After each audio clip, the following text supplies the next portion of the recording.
تو امام حسن نے فرمایا بھائی کیوں پوچھتے ہو؟ بدلہ لیں گے؟ امام حسین فرماتے ہیں بدلہ لوں گا۔ تو امام حسن نے فرمایا بھائی جان، جس کے بارے میں مجھے شک ہے اگر اسی نے زہر دیا ہے تو آپ سے بہتر بدلہ لینے والا رب ہے، اور جس پر مجھے شک ہے اگر اس نے زہر نہیں دیا تو میں نہیں چاہتا شک کی بنا پہ کسی کا قتل ہو۔ امام حسین پوچھتے رہے بھائی جان آپ کو زہر کس نے دیا؟ امام حسن نے نہ بتایا۔ اب آج کوئی کتاب میں لکھ مارے کہ آپ کو زہر آپ کی بیوی نے دیا، یہ سراسر غلط ہے۔ جو واقعہ جس وقت ہوا ہو، اگر اس واقعے کی تحقیق اس وقت نہ ہو پائے تو بعد میں اس کی تحقیق نہیں ہو سکتی ہے۔ امام حسین پوچھتے رہے، امام حسن نے نہیں بتایا زہر کس نے دیا۔ جب امام حسین کو نہیں بتایا تو آج کے لوگوں کو کیسے پتا چل گیا؟ آج لوگ تہمت لگاتے ہیں کہ امام حسن کی بیوی جادہ نے آپ کو زہر دیا ہے یزید کے بہکانے پر، حالانکہ ایسا نہیں ہے۔ امام حسن نے ایک شادی نہیں کی ہے، دو نہیں کی، تین نہیں کی، تقریباً 100 شادیاں کی ہیں امام حسن نے۔ اور امام حسن کا معاملہ یہ تھا، شام کو نکاح کرتے، صبح کو طلاق دے دیتے، شام کو نکاح کرتے، صبح طلاق دے دیتے۔ حضرت علی اعلان کرتے تھے کوفہ کی گلیوں میں، کوئی بھی میرے بیٹے حسن سے اپنی بیٹی کا نکاح نہ کرے، ان کی عادت ہے یہ شام کو نکاح کرتے ہیں اور صبح کو طلاق دے دیتے ہیں۔ تو ایک ہمدانی نے کہا تھا اے امیر المومنین، آپ اعلان کرتے ٹھیک ہے، لیکن ہم اپنی بچیوں کا نکاح حضرت حسن سے کرتے ہیں، اگرچہ وہ شام کو نکاح کرے صبح کو طلاق دے دے۔ مجھے معلوم ہے قیامت کے دن سارے رشتے ٹوٹ جائیں گے، اور جس کا رشتہ نبی سے ہو جائے گا وہ رشتہ ٹوٹنے والا نہیں ہے۔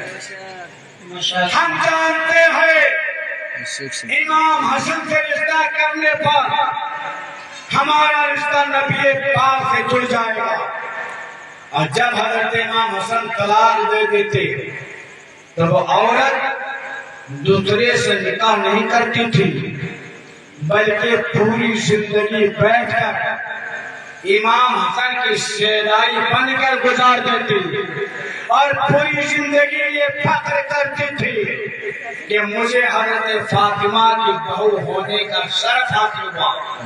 پوری زندگی عورت ایسے بیٹھی رہتی تھی۔ تو جو عورت حضرت امام حسن کے نکاح میں چلی جائے وہ امام حسن کو زہر کیسے دے سکتی ہے؟ تمنا کرتی تھی امام حسن نکاح کرے، لیکن امام حسن کو شہادت باطنی ملی، کوئی نہیں جانتا ہے کہ کس نے زہر دیا، اور امام حسین کو شہادت ظاہری ملی۔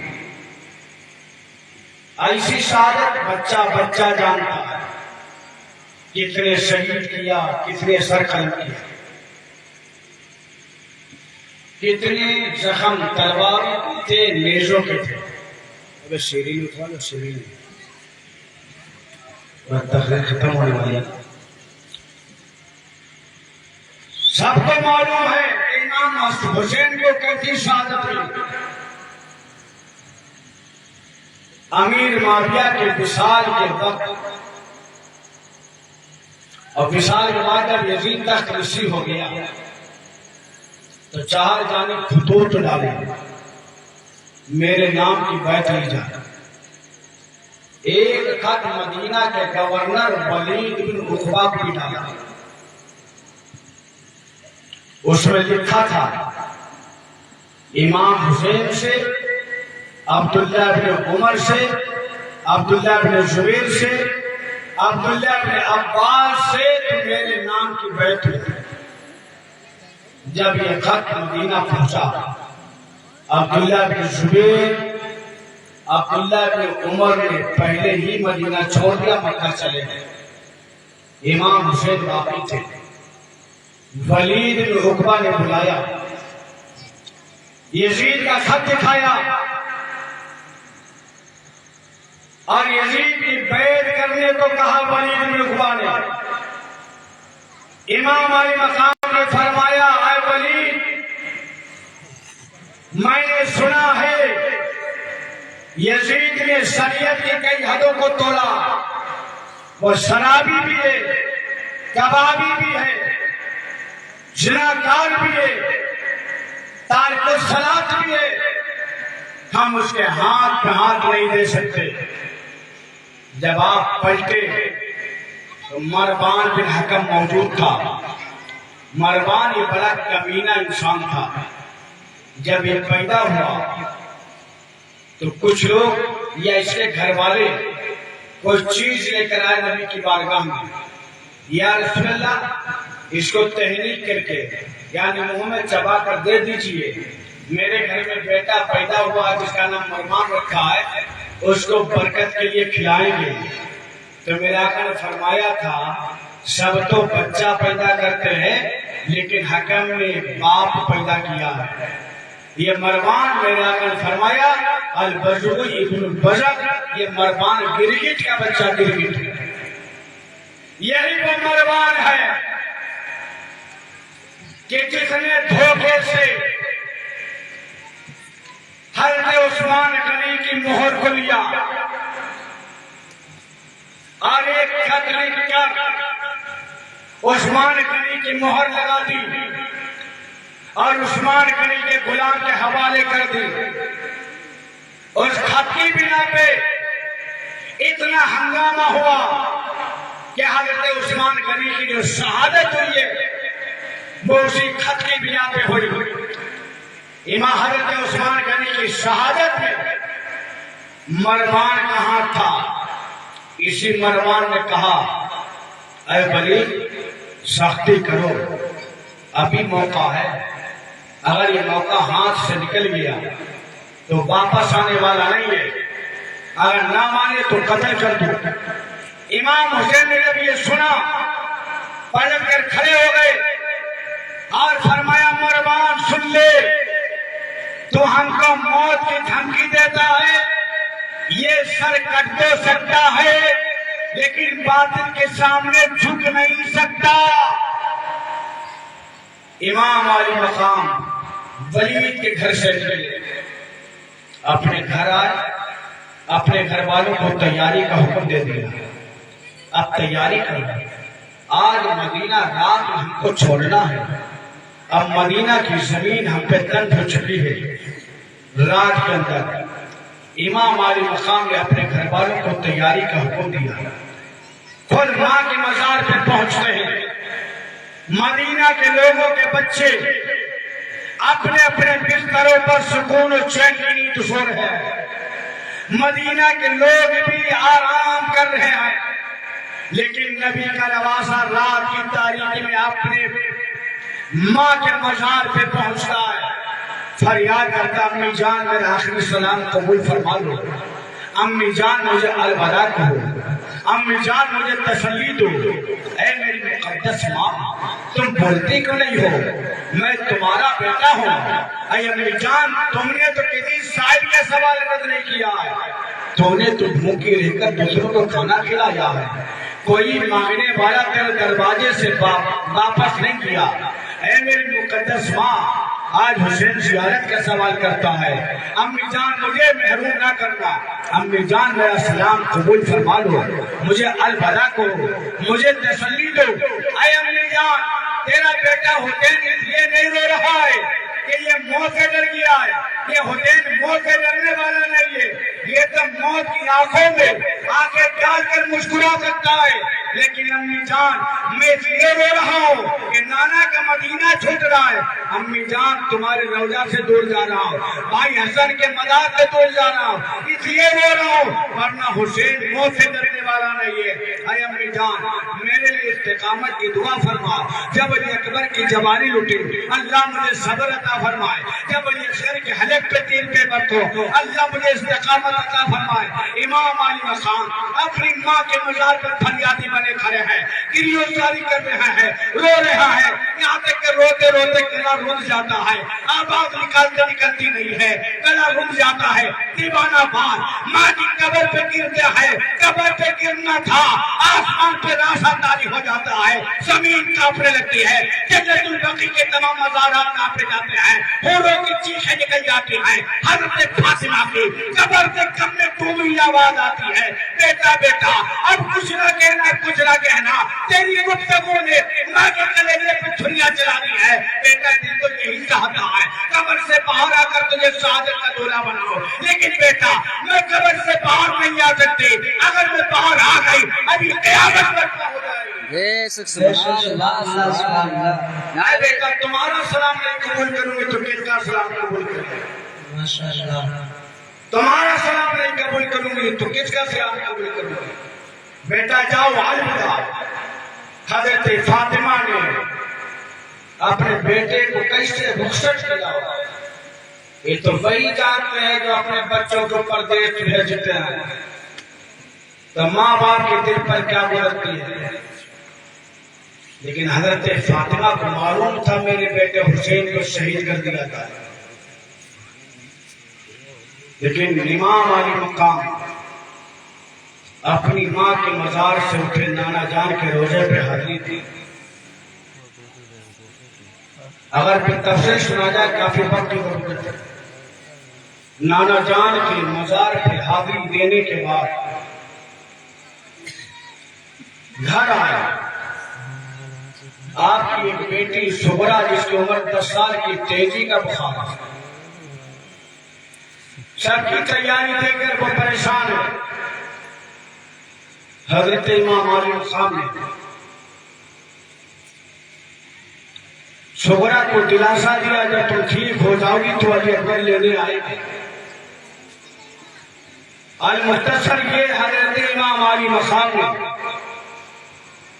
گھر والوں سے کہا چلو صبح ہونے سے پہلے ہم کو مدینہ سے نکل جانا ہے. جب امام حسین نے مدینہ چھوڑا ہوگا تو حسین کے دل پر کیا بیتی ہوگی. ایک وقت ایسا آیا تھا کہ کفار مکہ نے مکہ کی زمین کو نبی پر تنگ کر دیا, تو رات کی تاریکی میں میرے آقا نے مکہ چھوڑا, مدینہ آئے. اور آج نبی کے نواسے پر کلمہ پڑھنے والوں نے مدینہ کی زمین نواسے پر تنگ کر دی. حسین نے مدینہ رات میں چھوڑا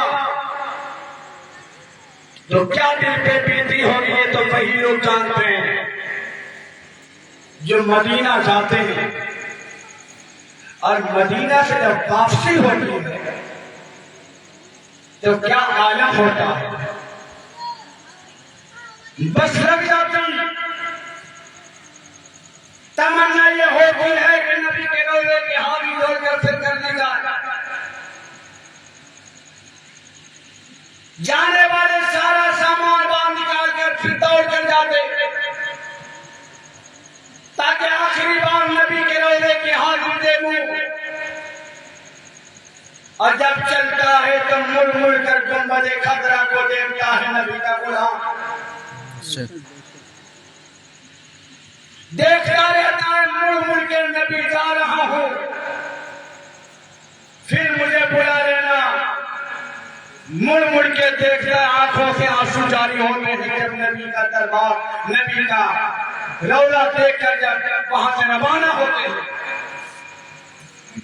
اور جب مدینہ کے گلی کوچے جب تک رہتے ہیں، جب تک کچھ دلاسا بھی ملتا ہے، لیکن جب مدینہ کے در و دیوار بھی آنکھوں سے اوجھل ہو جاتے ہیں، اب سنتا ہو کر انسان مدینہ سے نکلتا ہے، لوگ دھارے مار مار کر روتے جب مدینہ چھوڑتے ہیں۔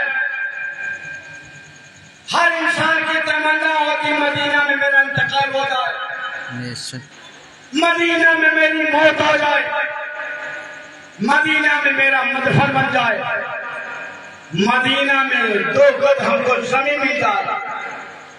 دھارے مار مار کر روتے مدینہ چھوڑتے وقت، لیکن حسین نے مدینہ چھوڑا ہوگا تو حسین کے دل پر کیا بیتی ہوگی؟ حسین کا سب کچھ مدینہ میں، حسین کے نانا مدینہ میں، حسین کی ماں مدینہ میں، حسین کے بھائی حسن مدینہ میں، حسین کا گھر مدینہ میں، حسین کی بیمار بیٹی زہرا مدینہ میں، حسین کے تو سب کچھ مدینہ میں تھا۔ اور حسین نے جب مدینہ چھوڑا ہوگا تو دل پر کیا بیتی ہوگی؟ دل پھٹ گیا ہوگا، کلیجہ چر گیا ہوگا، مڑ مڑ کے دیکھتے ہوں گے یہاں تک کہ مدینہ آنکھوں سے اوجھل ہو جاتا ہے اور امام علی مقام مکہ تشریف لے آتے ہیں۔ نعرہ تکبیر، نعرہ رسالت، مسلک اعلیٰ حضرت، فیضان اعلیٰ حضرت، ذکر شہید اعظم، جشن میلاد النبی، جشن میلاد النبی، نعرہ تکبیر، نعرہ رسالت، ماشاءاللہ۔ ایک خط 2 خط نہیں ڈالے تھے، یزیدیوں نے 120 یا 150 خطوط ڈالے تھے۔ تب امام حسین نے وعدہ کیا ٹھیک ہے ہم آئیں گے، لیکن پہلے میرے بھائی مسلم آئیں گے۔ حضرت مسلم گئے، ان کے بچے گئے، کم وقتوں نے شہید کر دیا، بچوں پر بھی رحم نہیں آیا۔ امام حسین اور امام حسین کے دودھ پیتے بیٹے حضرت علی اصغر، ان پہ بھی رحم نہیں کھایا، ظالموں نے شہید کر دیا۔ اور امام حسین کی شہادت کے بعد پھر بھی ظلم و ستم کم نہیں ہوا۔ امام حسین کی شہادت کے بعد یزید تو بے لگام ہو گیا تھا، یزید نے مدینہ پر حملہ کروایا، مدینہ پہ حملہ ہوا، مسجد نبوی میں گھوڑے باندھے گئے، گھوڑوں نے پیشاب اور لید مسجد نبوی میں کیا، 3 دن تک مسجد نبوی میں اذان نہ ہوئی، مدینہ میں وہ قتل و غارت ہوا، 700 صحابہ قتل ہوئے، تابعین کو ملا کے 10,000 قتل ہوئے، مدینہ کی پاک باز عورتوں کو 3 دن کے لیے اپنے لشکر پہ حلال کر دیا۔ پھر مدینہ چھوڑ کر اس نے مکہ پہ چڑھائی کی، کعبہ کی در و دیوار ٹوٹ گئے، گندک کے گولے بنا بنا کر پھینکے، کعبہ کا غلاف جل گیا، وہ دمبا جو حضرت اسماعیل کی جگہ پہ ذبح ہوا تھا اس کے سینگ رکھے تھے وہ بھی جل گئے، ستون ٹوٹ گئے۔ ابھی حملہ ہو ہی رہا تھا، ادھر یزید کا شیر حمص میں انتقال ہو جاتا ہے۔ اس یزید نے 3.5 سال یا 3 سال 7 مہینہ اس نے حکومت کی ہے اور 2 گل کھلائے ہیں کہ اتنے امام حسین کو شہید کیا، ان کے بیٹوں کو شہید کیا، مدینہ پہ حملہ کیا، مکہ پہ حملہ کیا، اس کے باوجود آج کچھ لوگ ایسے پیدا ہو گئے ہیں جو یزید کو جنتی ثابت کرنے کی بڑی کوشش کرتے ہیں اور کہیں گے یزید امیر المومنین ہے، یزید جنتی ہے، یزید نے وہ ظلم و ستم کیا۔ اور اگر تم کو اتنی محبت ہے یزید سے کہ باپ سے بھی زیادہ محبت یزید سے اگر کرتے ہو تو اپنے بچوں کے نام بھی یزید کے نام پر رکھا کرو۔ ہم حسین سے محبت کرتے ہیں، حسن سے محبت کرتے ہیں، اور ایسی محبت ہم سنی کبھی اپنے بچوں کا نام حسن رکھتے ہیں، کبھی حسین رکھتے ہیں، اور صرف بچوں کا نام ہی نہیں بلکہ آپ کو حسین پور بھی ملے گا، حسین آباد بھی ملے گا، حسن پور بھی ملے گا۔ امام حسن امام حسین کے نام سے شہر بھی ملیں گے، گاؤں ملیں گے، مرد بھی ملیں گے، بچے ملیں گے۔ یزید کے نام پر تمہیں کوئی گاؤں بھی نظر نہیں آئے گا۔ لیکن کچھ لوگ حمایتی ہیں، ہم کو اس سے کیا مطلب ہے؟ ہم حسین کے کہانے والے، حسین سے محبت کریں، حسین کے نام پر جتنا بھی ہم جائز طریقے سے خرچ کریں اتنا کم ہے، جتنا چاہو خرچ کریں۔ وہ تو جنت کے جوانوں کے سردار ہیں، ان کے نام پہ خرچ کرو، اگر وہ راضی ہو گئے تو ہمارا آپ کا بیڑا پار ہو جائے۔ ان کے نام پہ سبیلے لگاؤ، کھچڑا بناؤ، غریبوں کی مدد کرو، غریبوں کو کھلاؤ، جائز طریقے سے خرچ کرو، پروردگار عالم تمہاری دولتوں میں اضافہ فرمائے گا۔ لیکن حسین سے محبت کرنے کا مطلب یہ نہیں ہے خالی زبانی دعویٰ کرو ہے کچھ نہیں، نماز سے بھی محبت کرو۔ امام حسین آخری سجدہ کیا اور سجدے کی حالت میں سر کٹا، اس کو بھی تو یاد کرو۔ لیکن امام حسین کی عبادت کو ہم بھول گئے اور فروعی چیز کے اندر مبتلا ہو گئے۔ لہٰذا ہماری دعا رب قدیر ہم سب کو امام حسین کے نقش قدم پر